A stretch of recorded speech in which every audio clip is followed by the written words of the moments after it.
Yeah, this is going to be a fun one. I mentioned to John before the show, like, I didn't, and this will probably spoil it for you, so sorry, but I didn't hate this entirely, but John, I know you really did.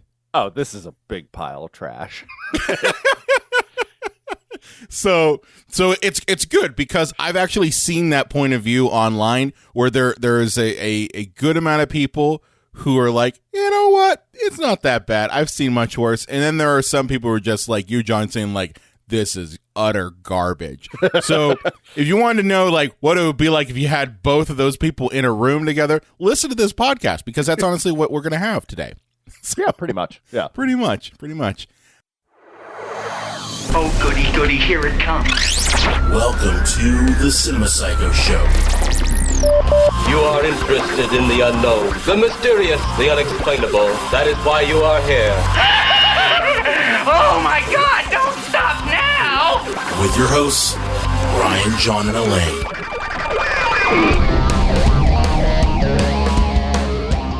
Welcome to the Cinema Psycho Show, the madhouse for film freaks and film fans of all types. I'm your host, Brian Contingent, my fellow co-host and filmmaker, John Woolscroft. Zombie rapists. So, is that your new thing, by the way? You find like one thing to say, like one thing, like with last week's, it was what everyone got AIDS and shit. Now it's zombie rapists. Hey, at least it fits with what we're talking about. It today. does. Yeah. It does. It does. Yeah, but fun. We're on episode 214, and this week we had to kind of change our schedule a little bit because this movie came out and kind of blew up Netflix for the most part. And we're going to be talking about Army of the Dead. Oh, Spooky. Zack Snyder. Oh, you just lovely man. You creative. No, actually, no. I'm gonna pull that back. Yeah. This is going to be a fun one. I mentioned to John before the show, like, I didn't, and this will probably spoil it for you, so sorry, but I didn't hate this entirely, but John, I know you really did. Oh, this is a big pile of trash. So it's good because I've actually seen that point of view online where there is a good amount of people who are like, you know what, it's not that bad. I've seen much worse. And then there are some people who are just like you, John, saying like, this is utter garbage. So if you wanted to know like what it would be like if you had both of those people in a room together, listen to this podcast because that's honestly what we're going to have today. So, Yeah, pretty much. Yeah, pretty much.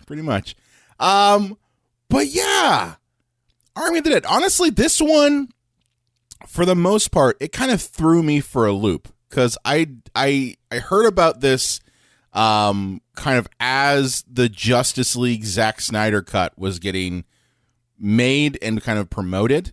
So I knew that he was working on this thing, but I knew nothing else about it. Yeah, this has been like a long time coming. I think he when he was making the sacrilegious Dawn of the Dead remake, like he kind of got his first inspiration for this, and Yeah, something like 15 years later, I guess, decided to actually make it. I love the fact that you called it the sacrilegious Dawn of the Dead remake. Hey, I love I'm that. very protective of Romero, okay? I get that too, and I am as well. I kind of said the same thing. I don't entirely hate that movie. I know what it is, and I know what it isn't.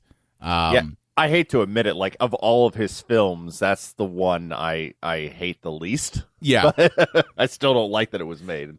Well, here's the thing, man. Like, I think I've mentioned this before. I can't really get entirely mad at that movie because I have seen so many Day of the Deads and Night of the Living Deads in 3D and whatever that have completely ripped off of Romero's name. So, like, in terms of how angry I should get over Zack Snyder's Dawn of the Dead, when you compare it to those, it's like, not really, because at least his zombies are somewhat terrifying, although not the same zombies that exist in, Romero's universe. But oh, yeah, he just copied 28 Days Later. He kind of did. That one looks cool. I'm just going to copy that. Yeah. But yeah, it's funny to bring that up because I think that's the one parallel that a lot of people brought up is like, yeah, this isn't Zack's first go around with zombies. He's actually been in it since I think that came out 2004. Yeah, around there. Yeah. So yeah, but anyway, like this whole movie kind of caught me for a loop because I had no knowledge of it. There was a lot of behind the scenes stuff with this film. Mainly especially with the fact that they had to replace one of the actors with Tig Notaro. Yeah, because he was like a sex pervert. Yeah. Apparently the main person they had originally was a sex pervert, and they had to basically spend I forget the amount of money they had to spend to digitally replace him. But it was in the millions. But yeah, that's crazy that we can do that now. If this movie came out 10, 12 years ago, it would have been like, or sorry, he's in here, but there's nothing we could do. Well, what's interesting about this is that literally Tig, who I think is a great comedian, by the way. She is. She's awesome. She is fucking hilarious. My wife and I both love her. But basically, when they did the reshoots of this, every scene that you see her in, she's not actually in the actual. She's not in the environment with anyone. Like, they either had to swap her face out or they had to just digitally recreate her. But she's not talking to anyone. So yeah, that had to be the weirdest acting experience ever. Come on this green screen lot for a day and talk to no one. But that had to be upsetting as an actor. Like, I don't know what I'm doing here. Yeah. But I mean, I gotta say, I liked her character in this. I know, whatever, you might not like it. I didn't mind her character, and I'm glad that they got rid of the sex pest in it. This whole movie feels like somebody just whacked out on their mind on cocaine, came over. It's like, what are those fucking zombies, and they're fast and they're slow, and there's like a queen zombie, and it's in Las Vegas, and it's got Dave Batista in it, the animal, and he's like power bombing zombies and shit, and it's fucking awesome. So it's basically that scene in Avengers Endgame when all your toys basically battle all your other toys. Exactly. But this time it's zombies. I mean, let's be honest here. In Avengers Endgame, that last scene, which everyone goes nuts over, and we did too, that literally is all of your toys battling all your other toys in your living room floor. But yeah, it does kind of feel like a cocaine fever dream. Yeah. It's definitely, like, this doesn't fit with the 2020 decades of film. This fits with the 1980s decades of film, when literally every movie was a cocaine fever dream. Pretty much, yeah. Pretty much. I'm pretty sure Batman was. Like, it was a Peter Gruber cocaine fever dream. All right, here's what we're going to do. You're going to put Batman in leather. He's going to fucking kill people and shit. And Nike's going to give us $1 million. He's going to wear Nikes. We're going to get fucking Prince. Prince, do a bump over here. You could do the soundtrack. The whole fucking thing. The whole fucking thing, man. The whole fucking thing is going to be you. It doesn't even have to match with anything. And, the best part is, no one's going to know what fucking decade this movie takes place in, man. It's going to have, like, the 30s and the 70s and 80s and everything all mixed into one. Okay, Peter. Yeah. Who are you going to direct? Thing, buddy. I don't fucking know. Who we got? A Tim Burton guy. You have him do it. Yeah, get the Pee-wee guy. Get him in here. Pee-wee guy. Oh, man. Anyway. Yeah. This movie's kind of like a cocaine fever dream. So there you go. But yeah, so this movie, its plot honestly feels very much like a plot from a video game. Like, that's, I think, the one thing I could say that about it. Like, a lot of people have said more than fair. Yeah, is that it feels like if you were to take a video game and only take out the cutscenes and put those cutscenes together, which apparently that's a thing on YouTube. Like, a lot of people will do that. They'll take all the cutscenes out of a video game and string them together, and there's your movie. And it kind of feels like that. It feels like a first-person shooter, but we're only getting the cutscenes. Yeah, because, I mean, the plot of this movie is so easy to describe. Like, rich guy has, like, or Las Vegas has been quarantined because it's full of zombies. Rich guy wants his money out of his safe, sends in Dave Batista and a group of ragtag people to go in and get it. Shenanigans ensue. That's basically. Yeah. I mean, if you really had to like put this in as a one sentence thing, that's pretty much it. A log line, more or less. We're talking about that's a log line. Shenanigans ensue. Now, I don't know how deep we want to get on this because it's still kind of freshly out there. So I don't know if we want to spoil everything about this.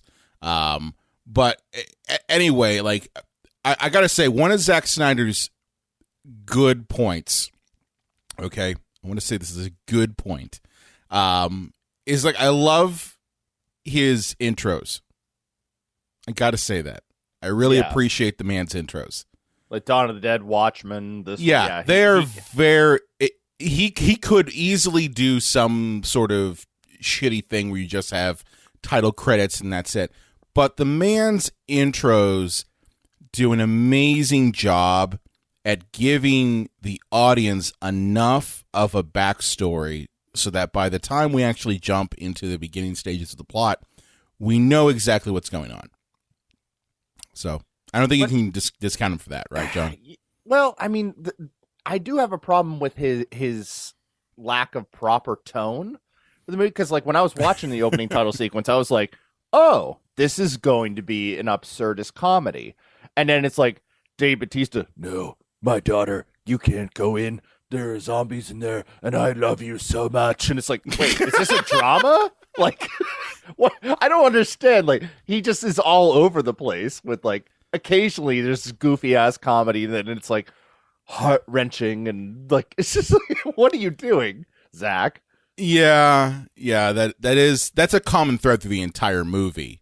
Like not just the intro, but the entire movie. Where it does kind of swing wildly between like I don't know, Hogan's Heroes and, you know, some deep drama shit. Like that's pretty much where it's swinging between. But regarding that intro, like it gives you a lot, so it kind of introduces you to these characters. I do have one problem with this intro, though. Okay. So this intro, it introduces us to this mom character or this female character. At least that's like this wife character who is like the first person that we see is like battling the zombies. Okay, and then she gets apparently a shipping container dropped on her head. But we never see anything from that in the movie. Yeah. I almost felt like the opening credits were like in a parallel universe. Yeah, and it does feel like that. Like there's a lot in this movie that I think you could point to as what I would call massive plot holes of violating the law of show and then, you know, pick up later in the plot. You know what I mean? Yeah. Because it's something that we've talked a lot about, right? Where movies typically, when they show you something to fill that plot point, that has to be shown again and kind of resolved again. So I was expecting, and I told my wife and I both watched this, and I was expecting that one of those zombies was going to be that character from the intro. I was expecting that. I'm like, okay, when it's going to happen? Is it going to be the queen? Is it going to be somebody else? That's the zombie? Because that would kind of fulfill that plot point. We spent a lot of time in that intro with that woman. She gets something dropped on her, and that's it. The last time we see her, ever. Well, Zack Snyder's a big proponent of, at the 15-minute mark, you load a gun, and then you keep it in a drawer the rest of the movie. I know, but that drives me nuts, though. Yeah. That really drives me nuts, because the whole time I'm going like, oh, yeah, that woman's going to show back up again, or the daughter of that woman's going to show back up again, because we just saw the shipping container fall on her head. Didn't tell us anything else, though. Nothing else. That was it. Like, I don't know, but I just, that part pissed me off a little bit. Left a bad taste in my mouth. This whole movie pissed me off. I know this whole movie pissed you off, but I'm just saying if I had to point to something that part pissed me off, because it definitely is the you showed something, but you never went back to what that thing was and gave us kind of a full conclusion to it. But this intro it gives you a lot. It tells you basically the story of how something with the army leads to an outbreak in Vegas. Vegas is cordoned off. And yeah, we basically have a United States that's still run by Donald Trump. At least that's kind of what I figured it was. Yeah, he's the type of guy who would say, well, it's the 4th of July. Why don't we just nuke Vegas? Yeah. I gave you the wall in Vegas. Oh, I missed your Trump voice. Yeah, I gave you the wall. We walled up the zombies. The zombies, we're giving them fresh brains because that's what they eat is brains. We know that, right? Wait, how did they wall this place off? Like, if you have the ability and the time and space to wall off Las Vegas, you probably just have the ability to kill all the zombies, right? Yeah, I mean, I guess the way they figured it is, well, we got to contain first. So what's the one way we can contain shit quickly? I guess get a bunch of shipping containers. But as the movie demonstrates, it's real easy to get out of a shipping container. Yeah. Because apparently they're hollow, right? Like, they're not solid. At least these aren't like the World War Z zombies that just like climb all over top of each other. Yeah. They lucked out. They got well, that's the one thing that we do want to mention is we're not sure what kind of zombies these are. These could be 28-day like rage zombies, which really aren't zombies, but they're just infected. Or they could be also Shambler, Romero zombies. You've got kind of a mixture of both in this, which I don't know if I totally buy. Well, also hyper intelligent alpha zombies. Oh, I didn't get to that part yet. But yeah, in this post-apocalyptic world where Las Vegas is entirely taken over by zombies, Dave Bautista, having been a part of a group that apparently got out the Secretary of Defense, because I guess that was important to mention, what he got in return was basically to work as a diner chef. Yeah. Why the hell was Dave Bautista cast in this movie? Like, he's an okay actor, but he's meant for like comedy, like family comedies, or you think he's like, family comedy material? Well, he was in that one like where there was like a little girl saw him do his spy shit. I don't know what it was called. Oh, yeah. But yeah, was he good in that? I didn't see it. I just saw the trailer like 900 times. But yeah, because he's got like that serious approach that is like he's so sincere that it's funny kind of thing. Or he's like Drax, like those kind of roles make sense for him. I know obviously they wanted a shit kicker, but like I don't think Dave's meant for like very dramatic roles. Like, I don't know. I mean, he was in Blade Runner 2049 and he wasn't too bad in that. Right. He was also in it for like 5 minutes. I know that. But I'm just saying, here's the thing. I don't have any problem with him. I have a problem with what his character does throughout the movie, especially when it comes to his daughter. And I don't blame Batista for that. I blame the writing for that one. And it's just kind of predictable writing at that. But no, I don't think he did a terrible job. I think it's funny when you see Batista because he's such a physically imposing person that to put him in everyday situations is kind of ridiculous. With his like reading glasses and stuff. With his reading glasses and I get it. You're just like, well, yeah, he might need to read too. It's like, yeah, I know, but it's fucking Dave Bautista. Yeah. That's like if you put the Hulk in, and I'm not talking Hulk Hogan, I'm just talking like the physical Hulk, and you put him in reading glasses and had him, as a nanny. It's the same thing. It's a Dangerous Liaison starring Dwayne Johnson. Dangerous Liaisons. Yeah. So it is kind of weird because you're just like, wait a minute, Batista's here, but he's got his spectacles on and he's also flipping burgers. And his daughter's like, hey, I want to come along. And he goes, no, you're my daughter. And she goes, yeah, but I'm still going to come anyways. And he goes, okay.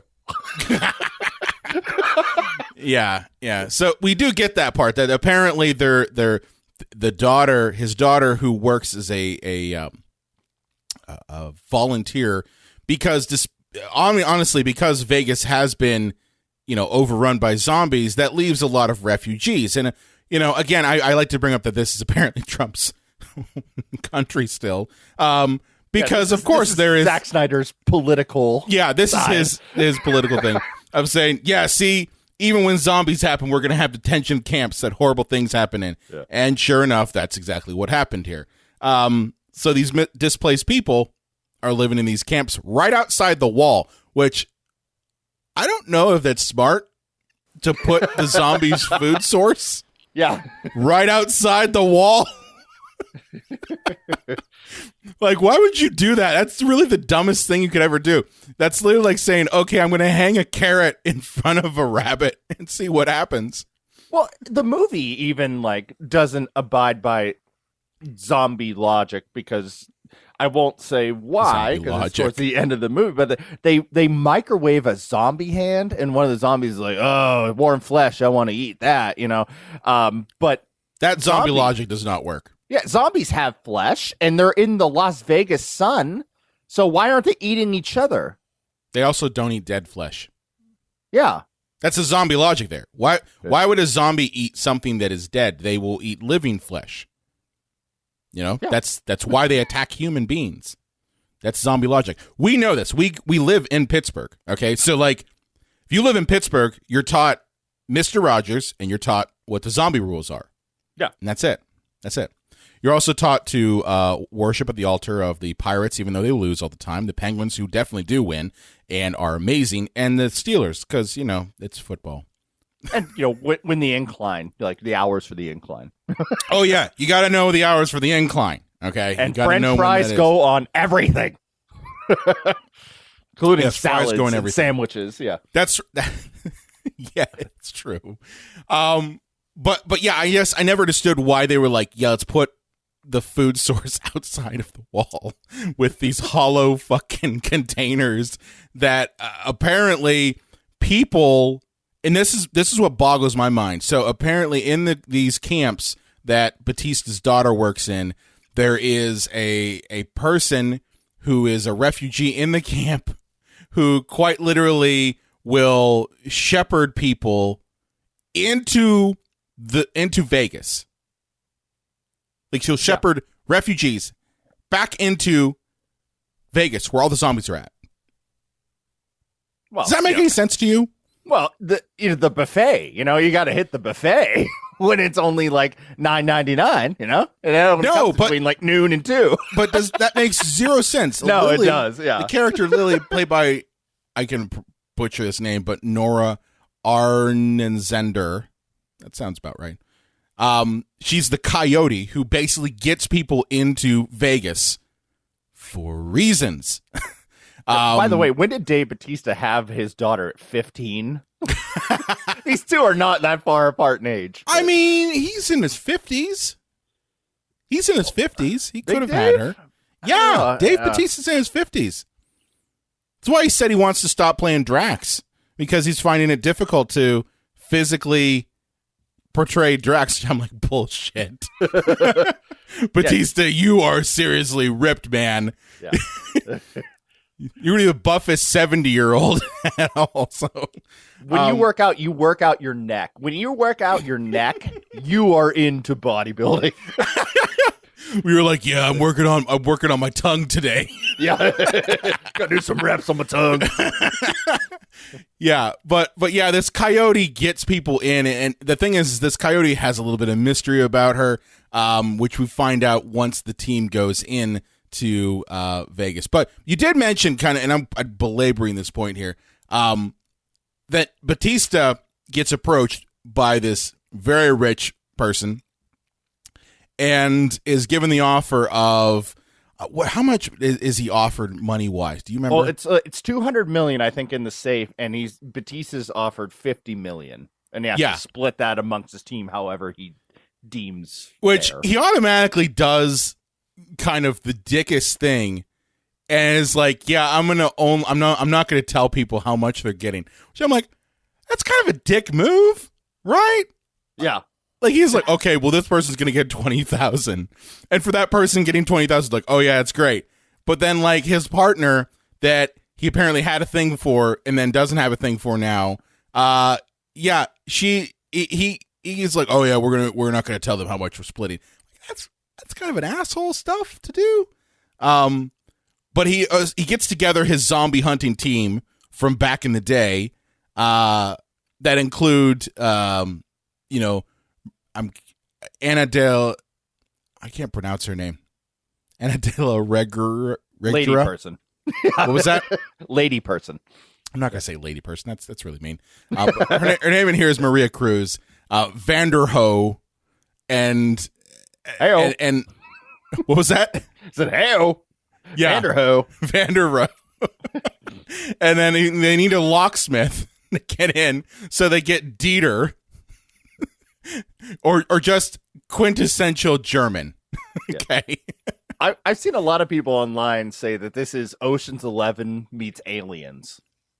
That's a good analogy. Yeah. That's a really good analogy there. Ocean's 11 meets Aliens. The only difference is that everyone made it out of Ocean's 11. Yeah. Everyone was smart enough to get out of Ocean's 11. Like, everyone got out of the casino heist pretty much unscathed until the sequels, But the point is he gets together this crack team, and they meet up with, of course, Batista's daughter, and Batista's daughter's like, well, 2 of my friends went into that zombie horde, so I gotta go with you. It's like, do you even listen to yourself right now? You are not a soldier. You didn't go through this shit. And apparently the whole reason why there's such strife between the daughter and the father, Batista, is because Batista had to kill her mom because she turned into a fucking zombie. Which, okay. Yeah, that makes sense, because the zombie will try to kill you. The zombie would have eaten her. Literally would have eaten her. What was he supposed to do? It would have been like the governor in Walking Dead, where he has his zombie daughter chained up and brushes her hair and shit. See, here's the thing: I never saw that far into it. I don't even know anything about that. Spoiler alert! Spoiler alert! But yeah, so he gets his crack team of zombie killers, and they all think it's going to be like just go in and start blowing people away. Well, not so much. The coyote leads them in there and takes with him Shades from Luke Cage, if you remember that little nugget of Netflix drama there. You ever watch Luke Cage? A little bit, yeah. Yeah, so the character, Burt Cummings, who's the guard in the detention camp, plays an asshole, because that's literally all the man plays are assholes. In the show Luke Cage, his character was named Shades, and he was an asshole.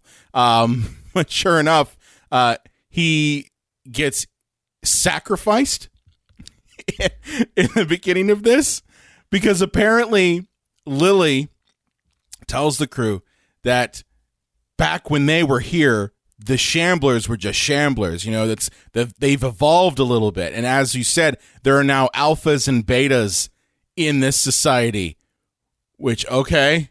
Meanwhile, evolution takes millions of years. And not it takes millions of 6 months. Yeah. But apparently the alphas are thinking zombies that can control their urges and go by some sort of law of okay. And then the Shamblers are just Shamblers, right? They're crazy, they'll eat you, but they're not really thinking. And it has to do something, we're not really explaining too much about it, but it has to do with how they're bitten, basically. If the alpha bites you, then you automatically turn into an alpha. If one of the other alphas bite you, not the original one, then you just turn into a Shambler. Reasons. Cool. Yeah. Good to know. Do we want to talk about the biggest controversy in this movie? Which one? My opening comment. How when the alpha zombies take a live human female, they gang rape her to make zombie babies? Yeah. Zack. Is that what actually happens, though? Is that implied, or I took it as they eat them?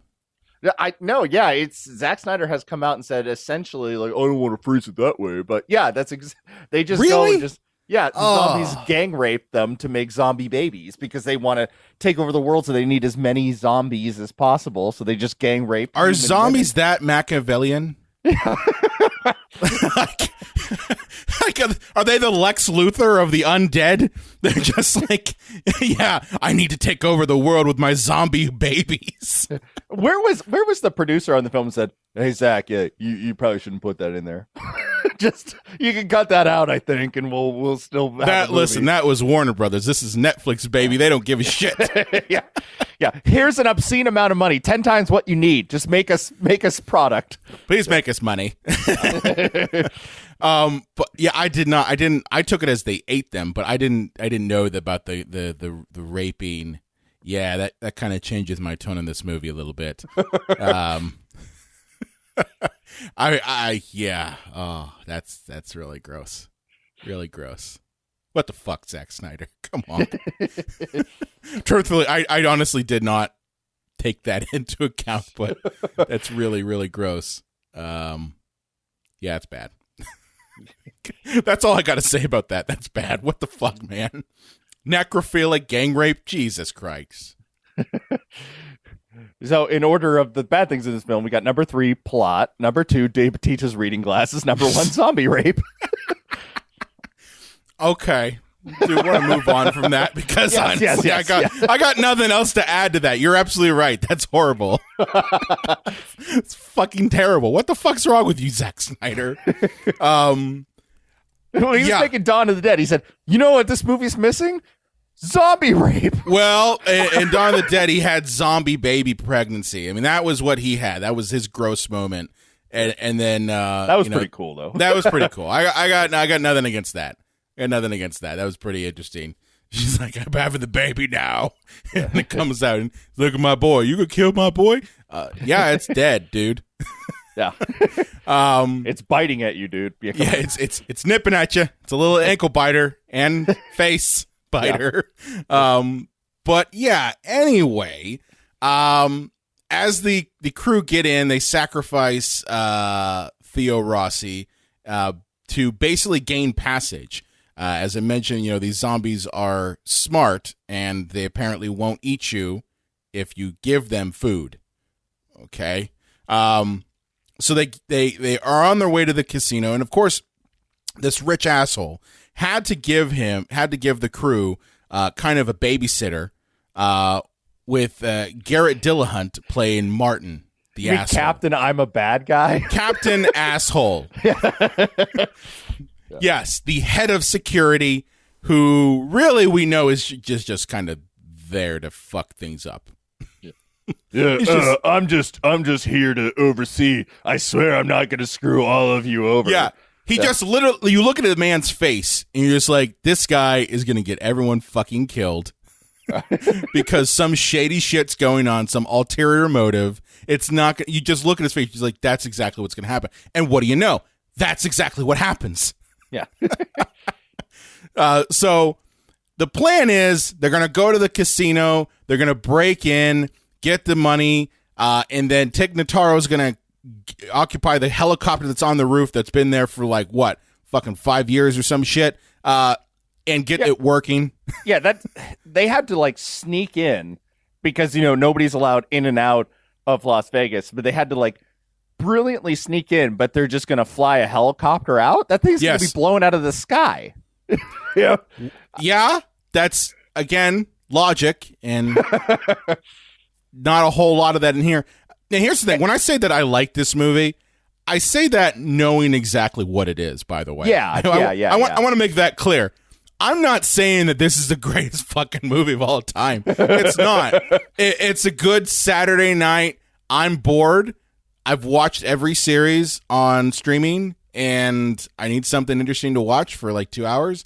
That's what this is. I'm out of Queen's Gambit episodes. Let's put on this Army of the Dead. That's exactly it.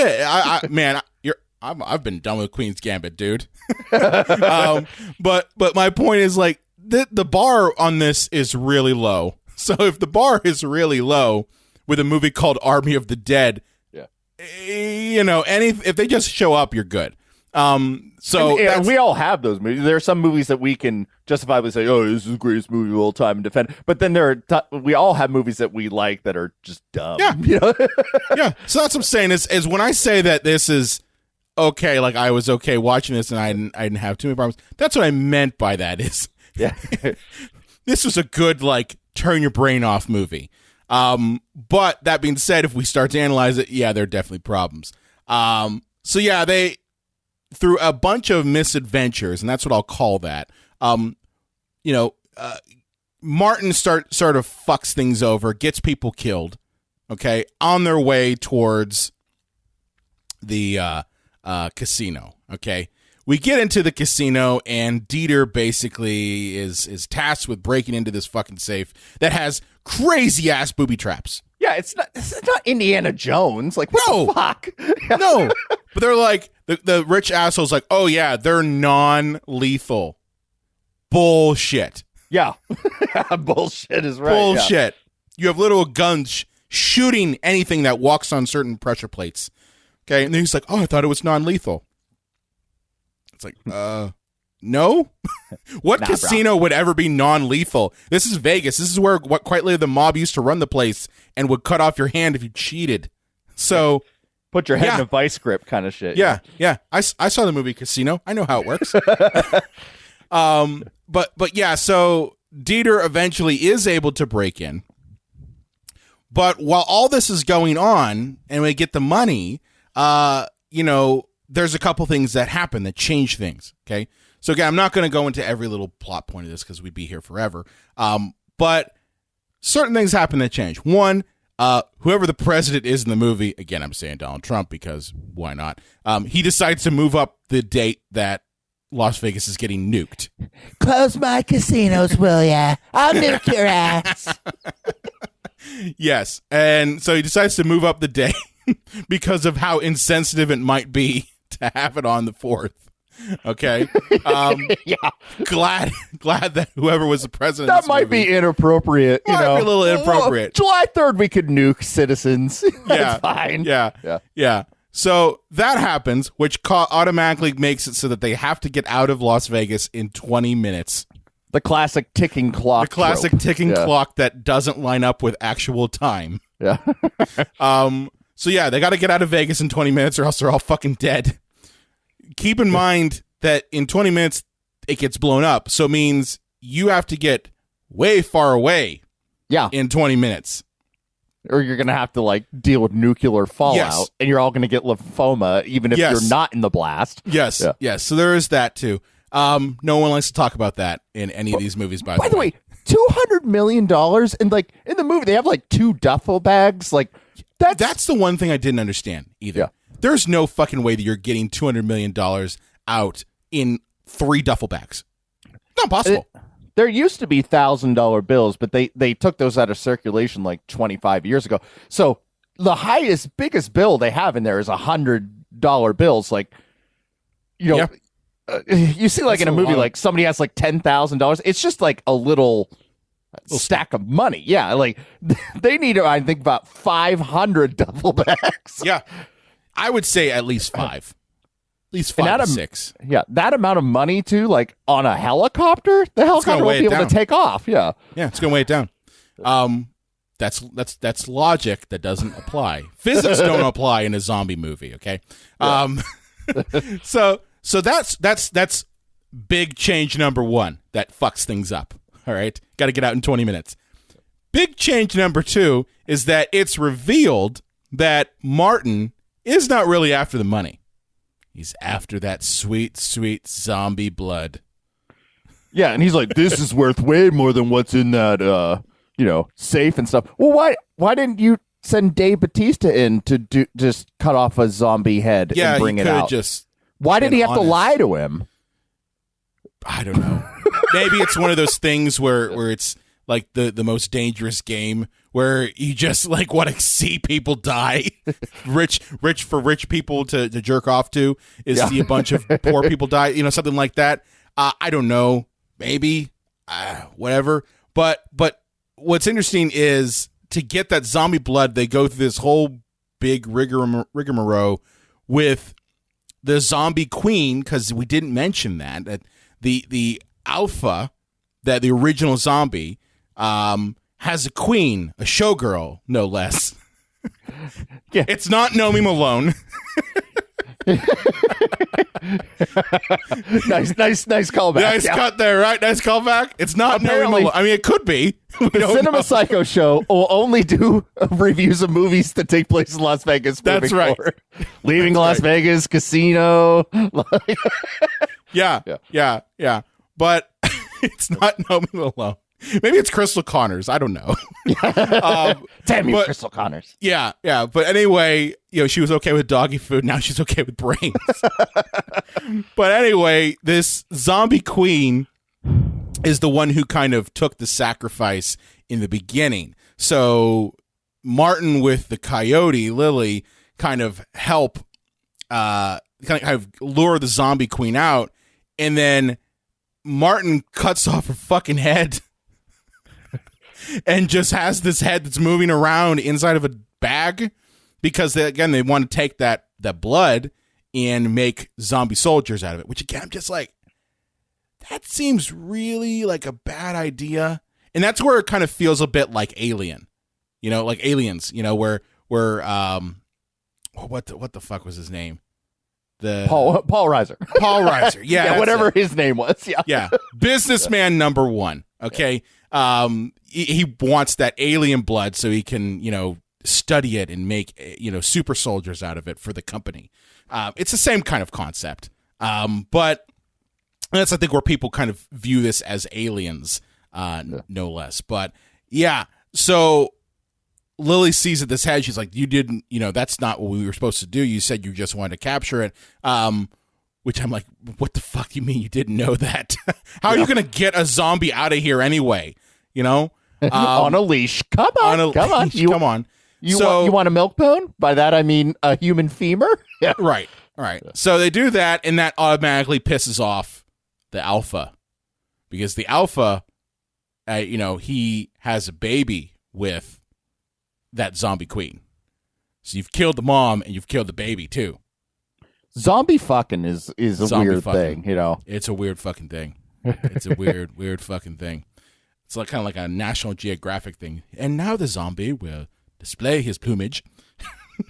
Hey, look, we've all had sex with somebody who's like basically reading a comic book. You know what I mean? So it's got to be like that. Like, hey, come on, baby, you gonna do anything? You're just gonna lie there dead? Oh no, that makes sense. That's horrible on so many levels. Oh man. So this pisses off the alpha zombie. Alpha zombie decides to, attack everyone in the hotel, the casino, excuse me. So you've got get out of Vegas in 20 minutes. Zombies, and they're smart zombies too. They're not the stupid ones. Smart zombies are coming after you. What else could go wrong? Oh, I don't know. The Batista's fucking daughter has to go rescue somebody. Yeah. At the Bellagio. Right, yeah. Come on. I'm also going to take it a Copperfield show while I'm here. Yeah. We got time for that, right? Yeah. So, yeah, she has to go rescue her friend, and she knows exactly where they're at because her friend is kind of being held hostage, as you said, in the zombie horde, which I'm just like, your daughter's dead. She's gone. She's gone. Sorry. There's going to be a nuclear explosion in 20 minutes. She's dead. Yeah. She's dead. Either you all are dead or she's dead. And yeah, I'm sorry, she's dead. She's stupid. Fucking stupid. Fucking stupid. That was literally a move to put in there to drag the movie out another 20 minutes, honestly. Yeah. I'll give it, kind of credit for that. That was literally to drag the movie out a bit longer. So, all this is going on. Zombie horde starts coming. And hilarity ensues. Also, by the way, Tig Notaro can't get the fucking helicopter working because it's been sitting there for 5 years. And they rip off Star Wars when she's like, "What a hunk of junk!" It's like, well, that's Luke from New Hope. What are you doing? Just change one word. Come on, you can't do that. Come on, Zack Snyder, you can't do that. Don't do that. You're better than that. sometimes. I just wish somebody had come up like on the helipad and be like, it'll make 0.5 past light speed.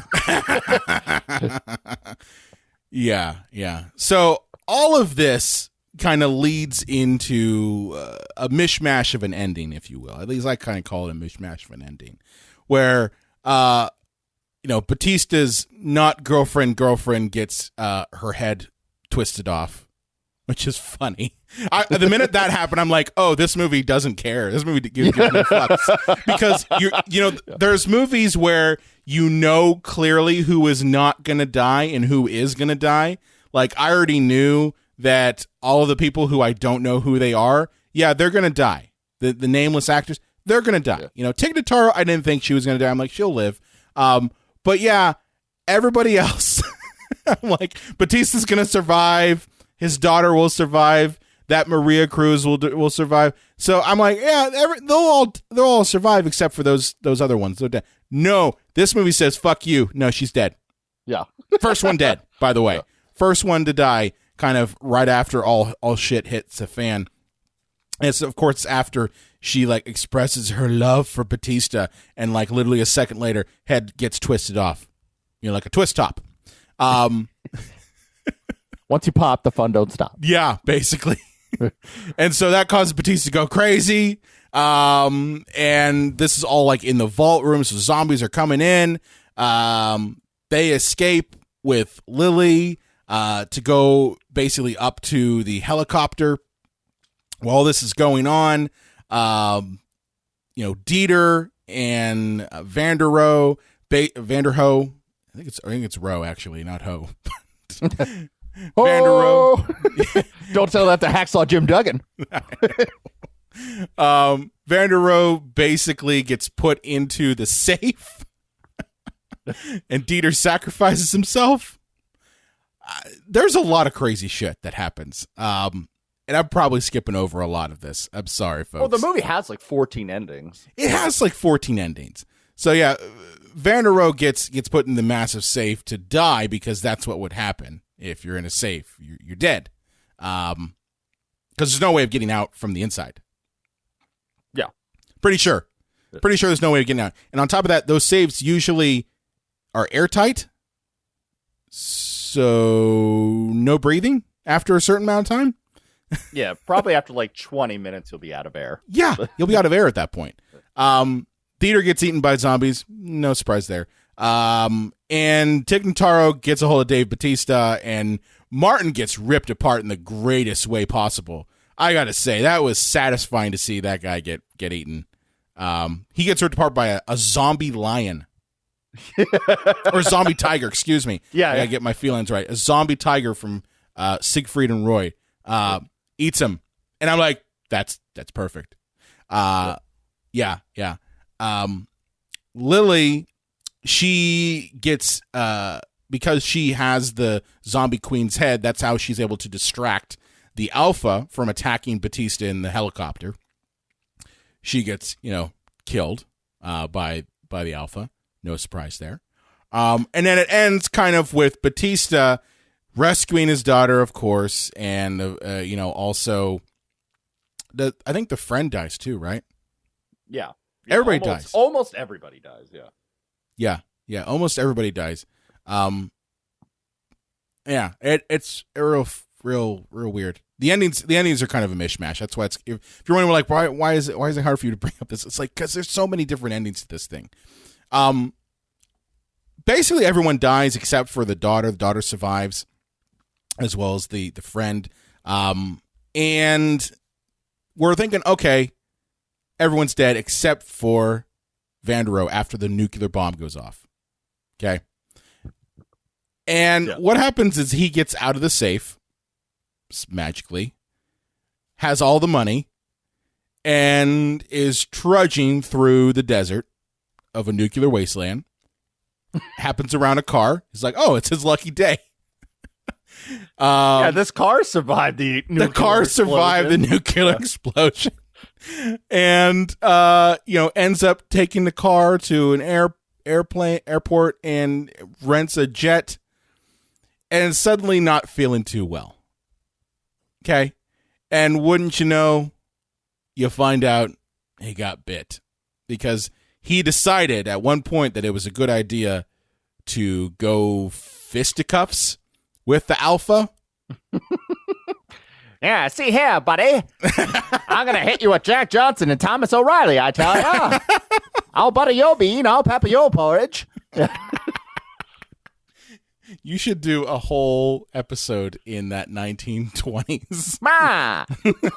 Alfie Zombie's doing the Charleston. Yeah. So he felt it was a good idea to go fisticuffs and apparently got bit at one point. We didn't see it, but he got bit. Now, here's my thing about that. The man got bit. Everyone else starts to turn literally within seconds of getting bit. Yeah. You know, like within seconds to maybe like 2 minutes. And Vanderoe doesn't show any symptoms for what, would you say, maybe at this point, 2 days? Yeah. He's asymptomatic of zombie bites. And it's not like I thought, like immediately, I'm like, well, maybe, he did get scratched. So I'm like, maybe the scratch is what caused it. But no, he actually got bit on his arm. So I'm like, that doesn't make any fucking sense. Doesn't make any sense. Again, plot holes. And that, of course, leads to the end. And we're like, oh, God, now there's going to be another one because, he's now patient zero, too. Now, do we want to talk a little bit about some of the theories about this movie? Because there are some weird theories about this film. Oh, are there? Okay. In terms of the story. So there's a point in this movie where Vanderoe, who is a philosophy major, he was a philosophy professor, I think, at one time. He talks about how they encounter the old crew that was there that died, and you see all of their bones and everything like that, and they're all wearing the exact same clothes as everyone else. And he mentions that maybe this is all kind of a time loop where quite literally it is cyclical and kind of happening over and over again, and they're basically damned to relive the same thing over and over again. Have you heard that theory? No, I've not heard any of it. Oh, yeah. So I think people are overthinking a Zack Snyder movie. Well, here's the thing. I don't entirely think they're wrong on this one. I think they're actually, there's some credence to it. Because if you think about it, Vanderoe becomes the alpha that probably eventually gets captured by Area 51. And then the whole thing starts over again. Do you get what I mean? Yeah. Yeah, no, I see what you're putting down. Yeah. So it's an interesting thing. I don't know why they would have that or what would necessitate kind of a time loop happening. There's never any sort of plot to say that is something that could happen other than just this one little section in the movie where we see the old crew and they're literally wearing the exact same clothes as Batista's crew, which does lead me to think that maybe there is some credence to this whole idea, and that's kind of where I think this feels a bit like a video game almost, because in a video game if you die you just restart, it's the same sort of thing. So it's interesting to point that out because that is something that is a little bit deeper than most Zack Snyder films.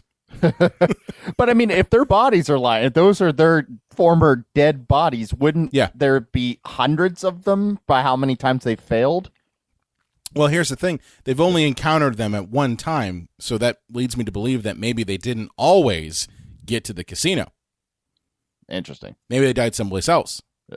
It's like in any video game. Sometimes you try to go one place and then you find out, oh God, I'm dead there. You got to restart, and now you try someplace else.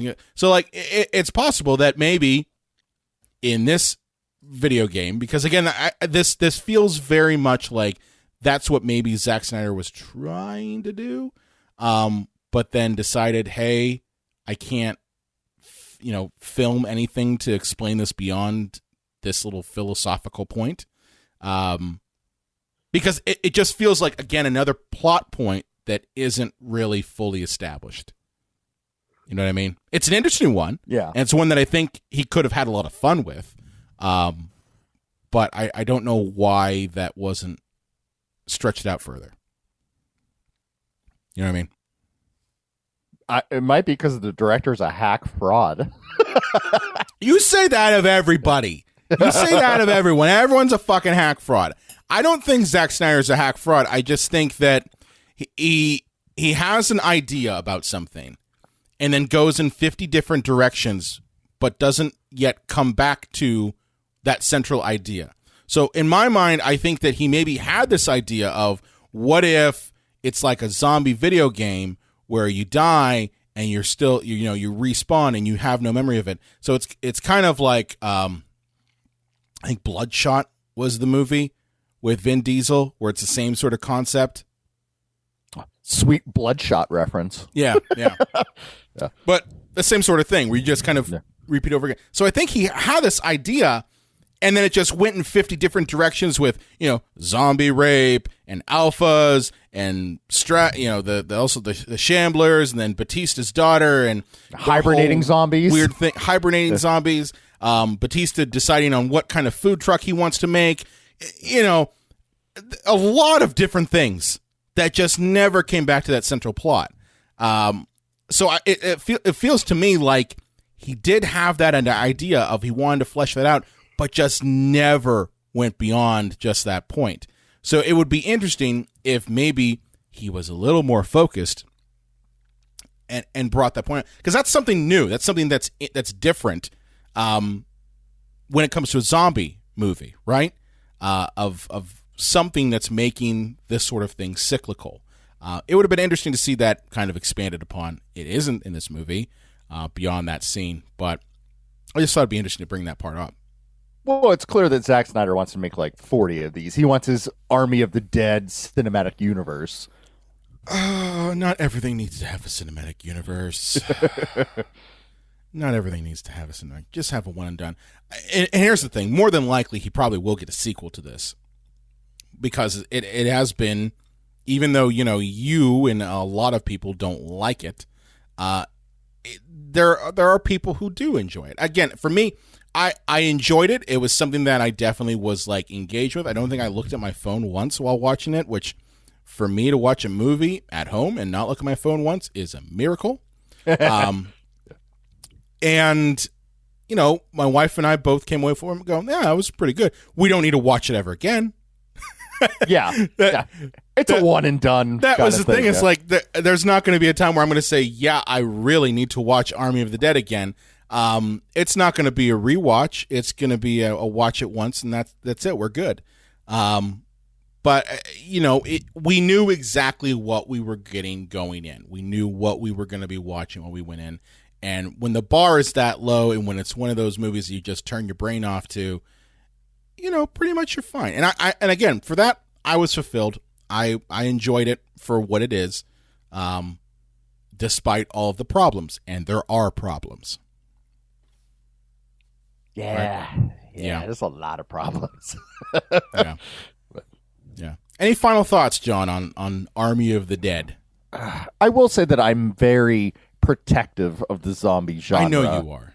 You especially are. Like I love zombies. Don't get me wrong. But you especially are very protective of zombies. I'm more protective of vampires. I always liked vampires more than zombies. Fair enough. That's just me. But so I think that colored a little bit of my take on it. But yeah, I just and I will say that it held my attention as well. But that doesn't make for a good movie just because The Room with Tommy Wiseau held my attention. But yeah, I don't know. I just held your attention for the wrong reasons. Yeah. It just this movie just felt like junk food, but not like good junk food, but really bad stuff that you eat it and then you throw up 3 hours later. Oh, so this is like Arby's. Yeah. You had 6 beef and cheddars. I had 50 beef and cheddars. Oh man, I gotta shit and barf at the same time. The hell is a bucket? What the hell is a Jamocha shake anyway? Yeah. So, that was my take on it. Poop and barf. Poop and barf at the same time. Yeah. That's a bad time when you got both holes going at the same time. Oh yeah. Here's my take. You puke on the floor. You do not shit on the floor. No. I think everyone has understood that concept. I don't think anyone says, "Oh, I immediately have to turn around as I'm shitting and throw up." No. There is clearly a priority of you're shitting in the toilet, and puke is designed to go everywhere else. We'll be right back with more Masterpiece Theater with Brian and John. Well, to be fair, this is the end of the episode, so if anyone listens to this, they're Uber fans if they're listening to this. Thanks for getting this far. Thanks, folks. You stuck around for bodily fluids. I'm glad you made it through the zombie rape. Subscribe to us. Oh, man. Yeah, my final thoughts are just, I would not think too much into this movie. That's I think the biggest thing you can take away from this. Don't think too much into this movie. Don't expect a masterpiece, because it isn't. It's absolutely what you said, John. It is junk food of the highest order. It is entertaining. Okay, it's entertaining. I will say that. It is an entertaining movie, but it has some clear problems that I think restrict it to just being entertaining. You're going to find there are problems. The characters bring a lot to the table. I actually didn't mention this a lot. I like the characters, especially the ones in Batista's crew. Aside from the daughter, she's a pain in the ass. But like each character has their own personality, and they're given enough time to shine. Tig Notaro gets a lot of time to shine as the helicopter pilot. Vander Rohe gets his, everybody gets their own time to shine in the movie, which is good. So, it's entertaining for that, but it's also struggling from a lot of what I would call structural things and story things that take it and keep it restrained to just being entertaining. There are problems, but if you ignore the problems and just literally watch it as just a throwaway zombie movie, you'll have a good time. Yeah, and it's on Netflix. You're already paying for Netflix, so yeah, you can throw it on. You don't like it. What did you lose? Yeah, it's not like on Disney Plus where you spend $30 for the newest movie. Which, by the way, Cruella. we almost did. Lauren almost did that. She almost wanted to watch it. I said, that bad idea. I'm like, wait for it to show up on Disney Plus. Don't spend $30. And she's like, what, fucking $30? I'm like, yeah, that's how they get you. And in 6 months, it'll just be free on Disney Plus. That's what I said. I'm like, just wait 6 months. It will show up there for free. Yeah. But yeah. So that's Army of the Dead, folks. It's Army of the Dead. Go watch it on Netflix. And then, have your puke and your throat and your poop at the same time. Yeah. All the holes. All the holes. Cool. Well, John, where can they find you on the Twitter machine? At all the holes. At the Unreal J Wolves. You can find me at Brian Conthouse from the Psycho Show page. Be sure to like us on Facebook, Instagram, and Twitter at Psycho Show. You can also find us on the Epicast Network at epicastnetwork.com. If you have a favorite movie or quest you want to throw our way, or you might be a beta zombie and you want to know how you too can be an alpha, you can contact us at cinemapsychoshow.com. And be sure to subscribe or follow us wherever you listen to audio, and we will see you next time. Plot idea for the next one. Zombie dingoes. So they can say, a zombie dingo ate my baby.